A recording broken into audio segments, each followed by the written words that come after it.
திமுக தான் முதல்ல கூட்டணி பேச்சுவார்த்தையை தொடங்கினாங்க. ஒரு பக்கம் கூட்டணி வந்து இழுபறியிலே அப்படியே போயிட்டு இருந்துச்சு. அதுக்கு பிறகு ஒரு வழியா தொகுதி பங்கீடு எல்லாத்தையும் முடிச்சிட்டாங்க. இன்னொரு பக்கம் பார்த்தோம்னா அதிமுக ஒரு சுமூகமான ஒரு கூட்டணி பேச்சுவார்த்தையை முடிச்சு அவங்களுக்கான தொகுதியெல்லாம் அறிவிச்சிருக்காங்க. இது எப்படி பாக்குறீங்க? அதுதான் எப்பவுமே நம்ம ஒரு வருஷத்துக்கு முன்னாடியே ஏடிஎம்கே சைட்ல இருந்து கூட்டணியை வந்து முடிவு பண்ணிட்டாங்க. அதுக்கப்புறம் இந்த தொகுதி உடன்படிக்கை இது எல்லாத்துலயுமே வந்து திமுக பாத்தீங்கன்னா தொடர்ந்து ஏடிஎம்கே காமிச்சுக்கிட்டே இல்ல அவங்களுக்குள்ள வந்து ஒத்துமை கிடையாது, அவங்க இன்னும் ஜெல் ஆகல, இப்படியே ஏதோ காரணங்கள் சொல்லி நம்மள வந்து இது பண்ணிட்டு இருந்தாங்க. ஆனா திமுக சைடு தொடர்ந்து எவ்வளவு குழப்பங்களும் பிரச்சனைகளும் கூட்டணி பூசல்களும் நடந்துகிட்டே இருக்கிறத நம்ம வந்து பாத்துக்கிட்டே தான் இருக்கிறோம். விசிகா அவங்க வந்து பாத்தீங்கன்னா கிட்டத்தட்ட 15 வருஷமா தாங்க விசிகான்னு ஒரு கட்சியில இயங்குறோங்கிறதே மறந்து திமுக கட்சிக்காரனவே மாறி முழு சந்திரமுகியா மாறின துர்காவை பாருங்கிற மாதிரி முழு திமுக காரனவே மாறி உட்கார்ந்து இருந்தாங்க விசிகா காரங்க. அப்படி மாத்தி மரணம் முட்டு கொடுத்ததுக்கு அவங்களுக்கு கொடுத்த சீட் அலோகேஷன் என்ன? அதே இந்த பக்கம் வந்து பாத்தீங்கன்னா பிரேமலதா விஜயகாந்த் அவர்கள் வந்து தேமுதிக அவங்க எத்தனை மேற கட்சி மாறி போனாங்க, கடைசி வரைக்கும் அவங்க பேச்சுவார்த்தை நடத்திக்கிட்டே தான் இருந்தாங்க.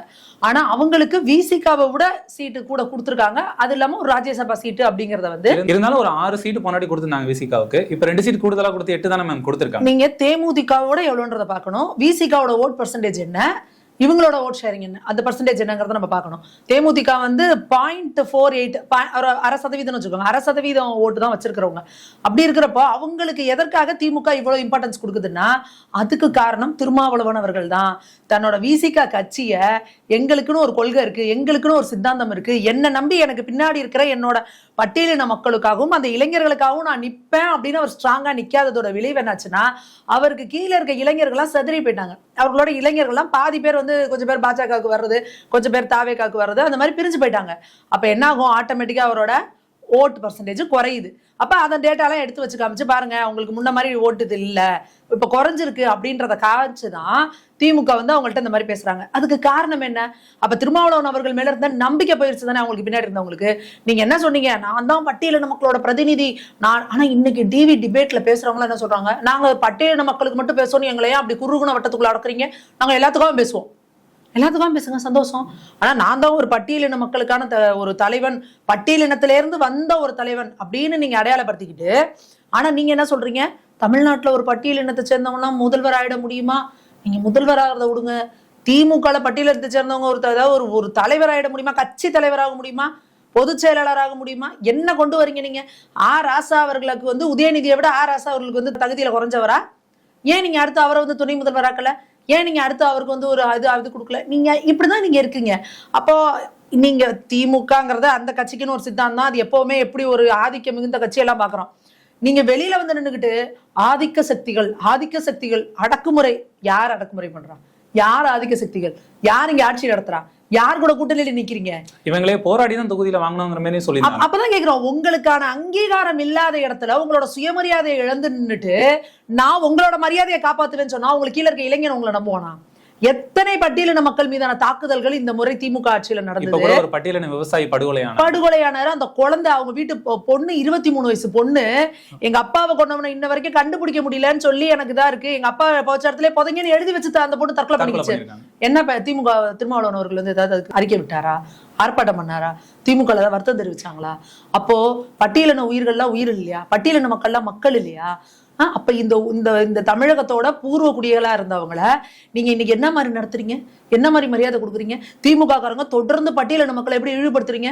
உங்க கட்சியில மேடையில உங்க கட்சிக்காரர் வந்து நீ எஸ்சி தானமா அப்படின்னு அந்த ஒரு கவுன்சிலரை கேக்குறீங்க. பட்டியலின மக்களை வந்து அவங்க இதுக்குள்ள போய் அடிக்கிறது, கல்ல விட்டு எறியறது, வேங்கை வயல்ல நடந்த சம்பவம் இது வரலாறுலயே கிடையாதுங்க. வேங்கை வயல்ல நடந்த மாதிரி ஒரு குடிநீர்ல வந்து மலத்தை கலந்து அவனை குடிக்க வைக்கிறது அப்படின்றது வந்து ஒரு உச்சபட்ச ஒரு வன்மம். அதெல்லாம் யாராலையும் தாங்கிக்கவே முடியாது. நாங்க தான் சமூக நீதி காவலர்கள்னு சொல்லிக்கிற திமுக ஆட்சியில இது நடந்திருக்கு. ஆனா நீங்க என்ன பண்ணிட்டு இருக்கீங்க? நாங்குநேரியில ஒரு ஸ்கூல் பையன் வீட்டுக்குள்ள புந்து வெட்டினாங்க. அந்த ரத்த கரையெல்லாம் பார்த்தப்போ நமக்கெல்லாம் தூக்கம் வரல 2 நாளைக்கு. என்ன செஞ்சீங்க? என்ன நடவடிக்கை எடுத்தீங்க? விசிகால இருக்கிற அவர் எம்பி ரவிக்குமார் அவர் பேசுறாரு, எங்க மற்ற மாநிலங்களோட கம்பேர் பண்ணும்பொழுது பட்டியலின மக்கள் மீதான தாக்குதல் மீது நடவடிக்கை, யார் தப்பு செஞ்சாங்களோ அவங்க மேல எடுக்கிற நடவடிக்கை அப்படிங்கிறது வந்து மற்ற மாநிலங்களோட கம்பேர் பண்ணும்போது தமிழ்நாட்டுல ரொம்ப கம்மியா இருக்கு. ஏன் எடுக்க மாட்டீங்க? நீங்க தான் இங்க எவன் தப்பு பண்ணாலும் உள்ள போனா உடனே ஜாமீன், வெளியே வந்து அவன் இன்னும் ஒரு 4 பொண்ணை பாலியல் துன்புறுத்தல் கொடுப்பான், அவன் இன்னும் 2 கொலை பண்ணுவான். இந்த அநியாயம் தானே இங்க திமுக நடந்துட்டு இருக்கு. இந்த திமுக ஆட்சியில எல்லா அநியாயம் பண்ற நாயும் உள்ள போனோன்னு எப்படி ஜாமீன்ல வெளியே வரான்? இந்த தூத்துக்குடி விளாத்திக்குள சம்பவத்துல கூட ஏற்கனவே 60 வயசு பாட்டியை வந்து பாலியல் துன்புறுத்தல் கொடுத்து கொன்னவன். போக்சோ சட்டம் கூட அவர் மேல பாஞ்சிருக்கு. அவனை வந்து ஜாமீன்ல வெளியே விட்டு அவனை நீங்க வாட்சும் பண்ணல. அவன் ஏற்கனவே எவன் விட்டு பைக்கே வேற திருடி அந்த பைக்ல சுத்திக்கிட்டு இருந்திருக்கான். அப்ப காவல்துறை எப்படி இரும்பு கரத்துல கண்ட்ரோலா இருக்குன்னு பாத்தீங்களா நீங்க? அப்ப ஸ்காட்லாந்து யார்டுக்கு இணையான தமிழக காவல்துறை இன்னைக்கு திமுகவோட கண்ட்ரோல்ல, முதலமைச்சர் அவர்களோட நிர்வாகத்துல எப்படி இயங்கிக்கிட்டு இருக்குன்னு பாத்தீங்களா? அப்போ தமிழக காவல்துறை திறமையானது, அதுல சந்தேகமே கிடையாது. யார் அதை ஆட்டுறது, யார் அதை இயக்குறது?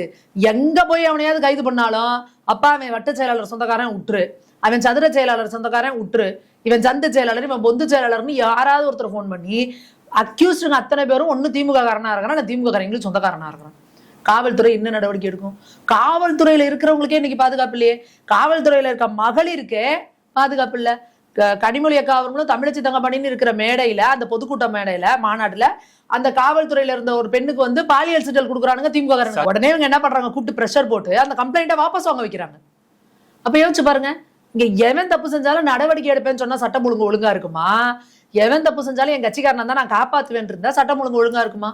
அடுத்து இது பெண்கள் குற்றம் மட்டும், இது சட்டம் ஒழுங்குன்னு வந்தீங்கன்னு வச்சுக்கோங்க, அதை நம்ம இன்னைக்கு வந்து விடிய விடிய விடிய பேசி இன்னும் நாளைக்கும் பேசினாலும் பேசிக்கிட்டே இருக்கும். அந்த சங்கீத சுரங்கள் பாட்டு மாதிரி விடிய விடிய போகும். அந்த அளவுக்கு தினம் நியூஸ் பேப்பரை திறந்தோம்னா, சோசியல் மீடியா ஓபன் பண்ணோம்னா கொலை கொலை கொலை கொலை கொள்ள தனி. பெண்கள் மட்டும் இல்லாம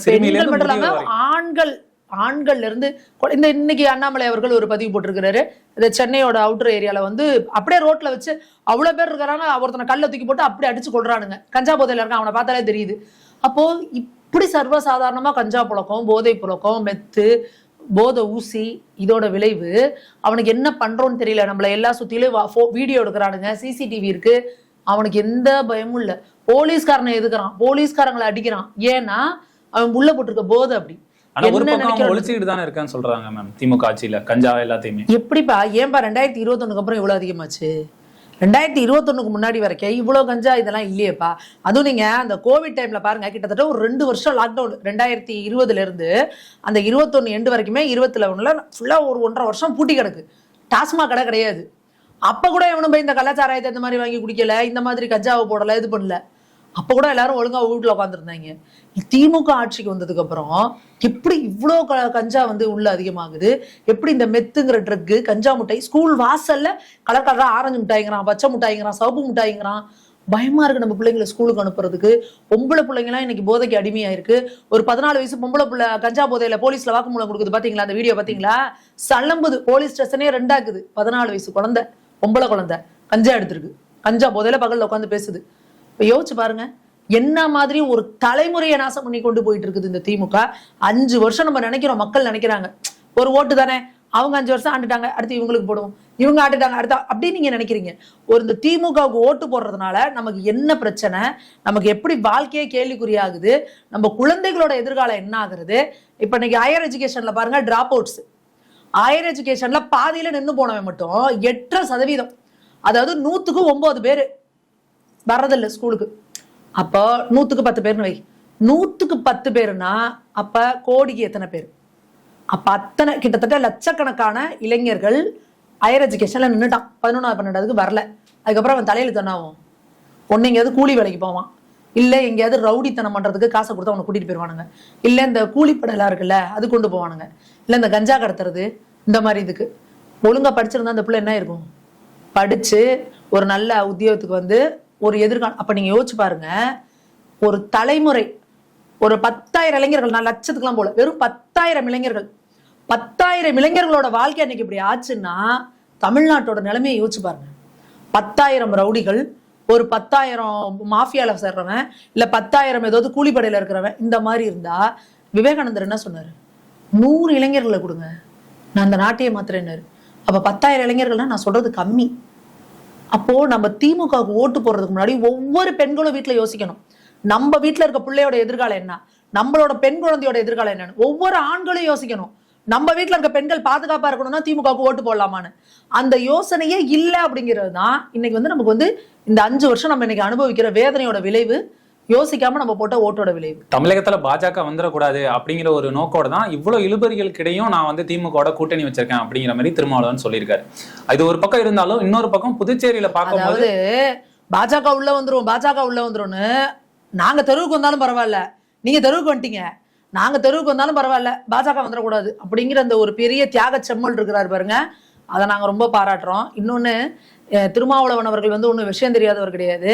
அவர் பார்லிமெண்ட்டுக்கெல்லாம் போறாரு, பேசுறாரு, எல்லாம் பண்றாரு. இப்போ இந்தியா முழுக்க என்ன நிலைமை எல்லாமே அவருக்கு தெரியும்.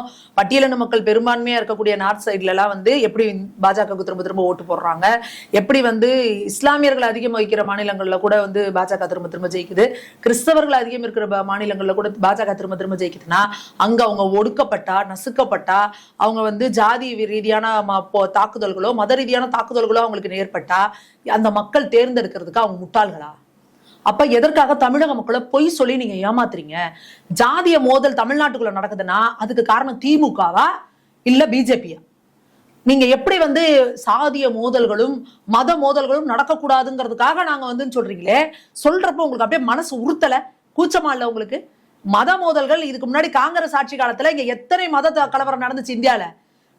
பிஜேபி வந்ததுக்கு அப்புறம் எத்தனை மத கலவரங்கள் நடந்துச்சு? காங்கிரஸ் இருக்கும் பொழுது எத்தனை இடத்துல பாம் பிளாஸ்ட், எங்க என்ன நடக்குமோ ஏது நடக்குமோ பாதுகாப்பே கிடையாம இருந்துச்சுங்க. இந்தியா திறந்து போட்ட வீடு மாதிரி, எந்த நாய் வேணா வரும், குண்டை போட்டுட்டு போவோம், இங்க யாரை வேணா பிடிச்சி அரெஸ்ட் பண்ணி எடுத்துட்டு போவோம். எவ்வளவு அநியாயம் நடந்துச்சு. இன்னைக்கு எவ்வளவு எப்படி நம்ம பாதுகாக்கப்பட்ட இன்னைக்கு இந்தியா, புது இந்தியா, நியூ இந்தியா. இளைஞர்கள் எதற்காக மோடி அவர்கள் பின்னாடி நிக்கிறாங்க?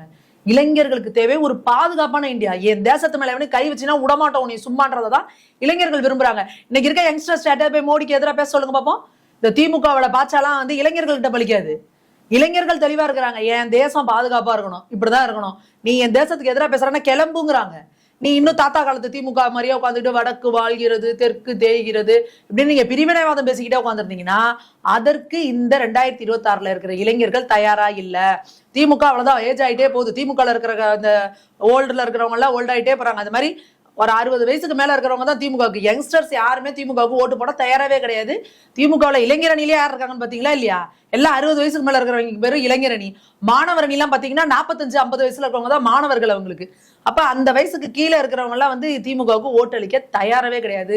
திருமாவளவன் அவர்களோட மிகப்பெரிய தோல்வி என்ன அப்படின்னா, கூட்டணிங்கிறது தேர்தல் நேரத்துக்காக வைக்கிறது. அதுக்கப்புறம் நீங்க உங்க கட்சி பண்ணி உங்களோட கட்சி எப்படி வளர்க்கணும், உங்களை நம்பி அண்ணா அப்படின்னு வந்து நிக்கிறாங்கல்ல உங்களுக்கு இல்ல தலைவரேன்னு, அவங்களுக்கு நம்ம நல்லது செய்வோமான்னு யோசிக்காம திமுகக்கு என்ன நல்லது செய்யணும்னு யோசிச்சதுனால இன்னைக்கு கழுத தேஞ்சு கட்டருமான கதையா இன்னைக்கு இப்படி தேஞ்சு வந்து இன்னைக்கு நின்றுட்டு இருக்கு. இந்த தொகுதிகள்லயுமே எப்படி இந்த தொண்டர்கள் எப்படி வேலை செய்வாங்க யோசிச்சு பாருங்க. உங்களை இவ்வளவு அவமானப்படுத்துறாங்க. இன்னைக்கு சோசியல் மீடியால போஸ்ட் போடுறாங்க பாருங்க, பிரச்சாரத்துக்கு போனா எங்க கொடியை தூக்கிட்டு வர விட மாட்டாங்க, எங்க கொடியை நட விட மாட்டாங்க, எங்களை நீங்க எப்படி இதெல்லாம் அவமானத்துக்கு தான் இது பண்றீங்களா? எவ்வளவு கேள்வி தொண்டர்கள் வைக்கிறாங்க. நாங்க திமுக உழைக்க மாட்டோம், திமுக இது பண்ண மாட்டோம். நேத்து வந்த தேமுதிகவுக்கு வந்து 10 தொகுதி கொடுப்பாங்க, நமக்கு வந்து 8 கொடுப்பாங்களா? அப்ப நம்ம எந்த வகையில வந்து குறைஞ்சு போயிட்டோம் கேக்குறாங்கல்ல. அப்ப அந்த தொண்டர்கள் அதிருப்தி ஆயிட்டாங்கன்னா, தொண்டர்கள் கொடி பிடிச்சிட்டு தெருவில் போய் ஓட்டு கேட்கலன்னா உங்களுக்கு எப்படி ஓட்டு வரும், எப்படி சீட்டு வரும்? அப்போ நீங்க அந்த உங்களுக்கு பின்னாடி இருக்கிற இளைஞர்களுக்காக நீங்க பேசல, அதுக்காக இல்லைன்னா நீங்க முழுக்க முழுக்க திமுகவுக்கு முட்டு கொடுக்கறத மட்டுமே முழு வேலையை பார்த்துக்கிட்டு இருந்தீங்க அப்படின்னா இது மாதிரிதான். இந்த மாதிரி தமிழகத்துல இவங்க வந்து திமுகவுக்கு சப்போர்ட் பண்ணி கூட்டணியில இருந்தாலும் புதுச்சேரியில பார்க்கும்போது திமுக கூட்டணி வச்சு பிரிந்து போய் தனியா 3 தொகுதிகளில் நிக்கிறதா தெரிவிச்சிருக்காங்க திருமாவளவன். இது எப்படி மேம் பாக்குறீங்க? அதிருப்தியில இருக்காங்கப்பா, வேற வழி கிடையாது. அவங்க கூட இருக்கிறவங்களே அவர் வந்து சமாளிச்சாகணும். அவர் வந்து வீடியோவே போடுறாரு, எனக்கு கவலை அளிக்கிறது, வேதனை அளிக்கிறது, வருத்தமா இருக்கிறது, இதெல்லாம் சொல்றதுக்கு ஒரு தலைவர் தேவை கிடையாது. அப்ப அதை நான் கடக்கோடியில இருக்கிறேன்னு சொல்லுவாள். எப்பா நானே எங்கேயோ கடக்கோடியில உட்காந்துட்டு தலையில துண்டை போட்டுக்கிட்டு எங்க என்னடா எங்களுக்கு வேதனையா இருக்கு, நாங்க பிறந்த பிறப்பு இப்படியா, எங்களுக்கு தலையெழுத்து இப்படி ஆகணுமான்னு புலம்புறது நான் புலம்புறேன். நான் உனக்கு மாற்றத்தை கொண்டு வருவேன், உங்களுக்கு விடிவு காலத்தை கொண்டுட்டு வருவேன்னு மைக்க பிடிச்சி நீ பேசணும் தானே. நமக்கு ஒரு தலையை வந்துட்டாயான்னு உங்க பின்னாடி ஓடி வராங்க. நீங்க தலையில துண்டை போட்டுட்டு திமுக நம்மள எப்படி பண்ணுது, வேதனை அளிக்கிறது, கவலை அளிக்கிறது மூலம்னா அடையாப்பா நம்ம கொடுமைன்னு கோயிலுக்கு போனா இங்க 2 கொடுமை ஆடிட்டு இருக்கு, இவங்க பின்னாடி நம்ம எதுக்கே வரணும், ஏவாயா நம்ம போய் நம்ம பொழப்ப பார்ப்போம், நம்ம உழைச்சாதான் நமக்கு சோறு அப்படின்னு நிலைமைக்கு மக்கள் வராங்கல்ல. நமக்கு ஒரு பிரச்சனைனா இவங்க பேச மாட்டாங்க, இவங்களுக்கு எதுக்கியா நம்ம ஓட்டு போடணும், இவங்களுக்கு பின்னாடி நம்ம எதுக்கியா போகணும், மக்கள் நினைக்கிறாங்கல்ல. நீங்க இப்ப என்ன சொல்ல ஆரம்பிச்சிட்டீங்க, விசிகேல எங்களை ஏன் பட்டியலின மக்களுக்கானவங்க எங்களை முத்திர குத்தாதீங்க, நாங்க எல்லாருக்காகவும் பேசுவோம். உங்களுக்காகவே உங்களால பேச முடியல, இவங்க எல்லாத்துக்காகவும் பேசிடுவாங்களாம். என்ன பேசுவீங்க? தூய்மை பணியாளர்கள் போராடினாங்கல்ல, என்ன பண்ணாரு திருமாவளவன் அவர்கள்? என்ன அவங்களுக்காக குரல் கொடுத்தாரு? இப்ப சாம்சங் தொழிலாளர்கள்லாம் வந்து உட்கார்ந்து இருக்காங்க போராட்டத்துக்கு, என்ன பண்ணிட்டு இருக்காங்க? கம்யூனிஸ்ட பாருங்க, கம்யூனிஸ்ட்லாம் அப்படியே மெல்லவும் முடியல முழுங்கவும் முடியல, அப்படியே உட்காந்துருக்கிறாங்க திருடனுக்கு தேல் கொட்டின மாதிரி. கத்துனாலும் மாட்டணும், இல்ல வெளியில ஓடினாலும் மாட்டணும், அப்படியே உட்காந்துருக்கணும்னு. மதிமுக பாருங்க, நாங்கள் சிரித்து கொண்டே அழுகிறோம், சிவாஜி கணேசன் மாதிரி ஆயிட்டாங்க எல்லாம். இப்ப திமுக கூட்டணியில எல்லாம் வெளியில சிரிச்சுக்கிட்டு இருக்காங்க, தொப்பை மட்டும் திப்புன்னு ஆடு பார்த்தா உள்ள அழுதுட்டு இருக்காங்க வடிவேல் மாதிரி. ஒரு நேரத்துல 12 தொகுதிகள், அதாவது இரட்டை இலக்கத்துல எங்களுக்கு வேணும் அப்படிங்கிற மாதிரி கேட்டுட்டு இருந்தவங்க இப்ப அந்த 08 இரட்டை இலக்கம் தானப்பா, 08 அந்த இரட்டை இலக்கத்தை சொல்லியிருப்பாங்க. அப்படிதான் மனசை தேத்திக்கணும், வேற வழி அவங்களுக்கு ஒண்ணும் பண்ண முடியாது. அதை விட மரணம் முட்டு இந்த ஒருத்தர் டார்ச் லைட்டை வந்து டிவி எல்லாம் உடைச்சாரு பாரு. இந்த மனுஷரை நம்பி இப்ப அவருக்கு பின்னாடி வந்தாங்க பாரு ஒரு 4-5 பேர். பாவம் அந்த ஸ்நேகன்லாம் எம்எல்ஏ சீட்டுக்கா சொல்லிட்டு ஒரு 20-25 சட்டை வெள்ளை வெட்டி சட்டை எல்லாம் எடுத்து வச்சிருந்திருப்பாங்க புதுசா. வேண்டாம் எங்களுக்கு சீட்டே வேண்டாம், படுத்தே விட்டாரையாங்கிற மாதிரி எங்களுக்கு சீட்டே வேணாம். அவங்க வந்து அதுலயே எப்படி ஒரு பில்டப் பாருங்க. எங்களை வந்து உதயசூரியன் சின்னத்துல நிக்க சொன்னாங்க, அதுல நிக்க நாங்க தயாரா இல்ல, அதனால சீட்டே வேணான்ட்டாங்க. எப்படி அப்ப நீங்க எப்பேற்பட்ட சுயநலவாதி? உங்களுக்கு ஒரே ஒரு ராஜ்யசபா எம்பி சீட்டு வாங்குறதுக்காக நீங்க ஒரு கட்சி ஆரம்பிச்சு உங்களை நம்பி எத்தனை படித்தவர்கள், எவ்வளோ ரிட்டையர்டு IAS IPS எவ்வளோ பெரிய ஆஃபீஸர்ஸ்லாம் உங்க கட்சியில வந்து இணைஞ்சாங்க. சரி ஏதோ சம்திங் ஏதோ ஒரு மாற்றத்துக்காக அவர் இருக்காரு வரலாம் அப்படின்னு சொல்லிட்டு, அப்ப உங்களுக்கு நம்பி எத்தனை படித்த தொழிலதிபர்கள் இருந்து படித்த இளைஞர்கள் இருந்து உங்களுக்காக ஓட்டு போட்டாங்கல்ல. இந்த தடவை ஒரு ஓட்டு உழுவுன்னு நினைக்கிறீங்க நீங்க, அவருக்கே தெரியும் ஓட்டு வாங்கினா ரொம்ப கேவலமா டெபாசிட் கூட வாங்காம தோத்து போயிருவோம், கேவலமாயிரும், அதனால நம்ம டீசெண்டா விலகிடுவோம் அப்படின்றதுனால டீசெண்டா ஒதுங்கி இருக்காரு. திமுகவுக்கு பிறகு கூட்டணி பேச்சுவார்த்தை இதெல்லாம் தொடங்கி அதிமுக அவங்களோட கூட்டணி தொகுதி பங்கீடு எல்லாத்தையும் முடிச்சுட்டு அதுக்கப்புறம் தேர்தல் வாக்குறுதி பிரச்சாரத்துக்கே கிளம்பிட்டாரு எடப்பாடி. வாக்குறுதி எல்லாமே விட்டுட்டு அதுக்கு பிறகு பிரச்சாரத்தை ஆரம்பிச்சிட்டாங்க. இது எப்படி மேம் பாக்குறீங்க? எங்கேயுமே இங்க வந்து எந்த பிரச்சனையும் இல்லாம எல்லாம் ஸ்மூத்தா போயிட்டு இருக்குது. எல்லா பேச்சுவார்த்தையிலும் இங்க திமுகல இருந்து கரைமுறைன்னு கத்திட்டு கிடக்குறாங்க. ஐயோ இங்க பாருங்க டெல்லிக்கு போயிட்டாங்க, டெல்லியில நடக்குது, இல்லியில நடக்குது, பள்ளியில நடக்குதுன்னு ஏதாவது ஒரு கல்ல விட்டு பார்ப்போம் அங்கிட்டு சலசலப்பாகுதான்னு அவங்களே ட்ரை பண்ணிக்கிட்டே தான் இருக்கிறாங்க. அதுக்கு எந்த இடமும் கொடுக்காம என்டிஏ கூட்டணிங்கிறது வந்து அசுர வேகத்துல முன்னேறி போயிட்டே இருக்குது. கடன்னு தொகுதிகளை அறிவிச்சாங்க. இன்னைக்கு எல்லாரும் வேட்பாளர்கள் அவங்கவுங்க கட்சியில வந்து டிசைட் பண்ணிட்டு உட்காந்துருக்காங்க. அவர் முதல்ல ஒரு 23 வேட்பாளர்கள் அறிவிச்சாரு, அடுத்து என்னென்ன வாக்குறுதிகள்ன்றதை அறிவிச்சாரு. நேற்று பிரச்சாரத்துக்கே கிளம்பிட்டாரு. ஸ்டாலின் அவர்கள் என்ன பண்ணிட்டு இருக்காரு, பாயிண்ட் வரட்டும் உட்கார்ந்து இருக்கிறாரு. ஏன்னா அங்க தொகுதிக்குள்ள அவரால் கூட்டணிக்குள்ள எதுவுமே முடிவு எடுக்க முடியல. அவரால் கூட்டணிக்குள்ள ஒரே கூச்சலும் குடைச்சலும் கலையபரமாவே தான் இருக்கு. வெளியே காமிச்சுக்காம அப்படியே முது பண்ணிட்டு இருக்காங்க. எந்த நேரம் வேணா வெடிக்கும். இந்த தனியரசு வெளியே வந்துட்டாரு, ஏற்கனவே வேல்முருகன் வெளியே வந்துட்டாரு. இப்ப கூட இன்னும் வந்து வேலுச்சாமி அவர்கள் சொல்றாரு, ஏங்க நாமினேஷன் தாக்கல் பண்றதுக்கு வரைக்கும் கூட உறுதின்னு சொல்ல முடியாதுங்க, மாறலாங்கிறாரு. அப்ப காங்கிரஸ் என்ன மனநிலையில இருக்குன்னு தெரியல. ஏன்னா ராகுல் காந்தி இப்ப வரைக்கும் தமிழ்நாட்டுக்கு வரல, இவர் கூட பேசல. இந்த இன்ஸ்டாகிராம் எக்ஸ்ல எல்லாம் அவரை அன்ஃபாலோ பண்ணாரு, திருப்பி ஃபாலோ பண்ணிட்டாரான்னு தெரியல. இது வரைக்கும் கூட்டணி கட்சிகளோட சேர்ந்து ஒரே ஒரு மீட்டிங் கூட திமுகவுல போட கூட அவங்க கேட்கிற சீட்டுகள் கூட கொடுக்க மாட்டாங்க அப்படிங்கிற மாதிரி கடும் குழப்பம் பிரச்சனை. அதாவது ஷேர் ஆட்டோல ஏத்துற மாதிரி வாயா நிறுத்தி ஏத்துவானுங்க பாரு. என்ன நீ நவரு எல்லாத்தையும் ஏத்திக்கிட்டே இருந்தா எவ்வளவு பத்தி தான் அகாமடேட் பண்ண முடியும்? அப்ப அங்கங்க எல்லாம் இழிச்ச வேலாம் தொங்கிட்டு வராங்கிற மாதிரி இழிச்ச வாங்க தொங்கிட்டு வராங்க சந்தோஷமா வருவாங்களா? இவனுங்க மட்டும் கம்ஃபர்டபுளா உள்ள உட்காந்துட்டு வராங்க, நம்ம மட்டும் தொங்கிட்டு வரோம் அப்படின்னு கடுப்பு இருக்கும்ல. அப்ப என்ன ஆகும்? ஷேர் ஆட்டோ ஒழுங்கா போய் சேருமா? எங்கேயாவது கவுந்துதான் கிடக்கும். அந்த மாதிரி இருக்கு இன்னைக்கு திமுக கூட்டணிங்கிறது. எல்லாரையும் வான்னு தண்ணி கேனு போடுறவன், பால் போடுறவன், இப்ப நியூஸ் பேப்பர் போடுறவனெல்லாம் கூப்பிட்டு சேர்த்து நாங்க 23 கட்சிகளோட கூட்டணி 26 கட்சிகளோட கூட்டணின்னு பெருமை பேசிக்கிறீங்க. நல்ல ஆட்சி கொடுத்துருந்தா நீங்க தான் ஆட்சியில இருந்திருக்கீங்க. நாங்க ஆட்சி எப்படி நடத்தணும் தெரியுமா? எங்களோட ஆட்சியில மக்கள் 200 கிடையாது 234 நாங்க தான் ஜெயிப்போம் அப்படின்னு தௌலத்தா பேசுறீங்கல்ல. எதுக்குங்க இத்தனை கூட்டணியை போடுறீங்க? ஜெயலலிதா அம்மா போன தடவை அணிவிச்சாங்கல்ல, 5 ஆண்டுகள் சூப்பரா ஆட்சி நடத்திருக்கேன், கூட்டணியே கிடையாது, நானே நிப்பேன் அப்படின்னு நின்னாங்கல்ல, நின்று ஜெயிச்சு காமிச்சாங்கல்ல டேரிங்கா. அந்த மாதிரி இறங்கி வாங்க. இப்ப நீங்க வெத்து போட்டோ ஷூட்டு, உங்களுக்கு பயம் இருக்கு, அதனால தானே இத்தனை கூட்டணியை சேர்க்குறீங்க. உங்களுக்கே தெரியுதுல சட்டம் ஒழுங்கு சரியில்லை, மக்கள் கடுமையான அதிருப்தியில இருக்காங்க, பெண்கள் போனா எதை கொண்டு அடிப்பாங்கன்னு தெரியல, அவ்வளவு பிரச்சனையில இருக்கிறாங்க, பெண்களுக்கு வெளியில வர பாதுகாப்பே இல்லை.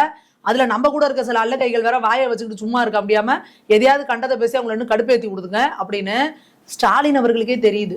அதனாலதான் அவர் வந்து இப்படி இன்னும் அனௌன்ஸ் பண்றது எதிரா கூட்டணி ஒன்ட்டு 1/2% இருக்கா அப்பாவா, ஒன்ட்ட 1% இருக்காவா, ஒன்ட்ட 0.0005 இருக்கா ஐயாவா அப்படிங்கிற நான் நீ போயிட்டு கூட அண்ணா என்கிட்ட 1000 ஓட்டு இருக்கு அப்படியே வாப்பா ஒன்னே சேர்த்துக்கிறேன் அப்படிங்கிற அளவுக்கு இருக்கு இன்னைக்கு திமுக.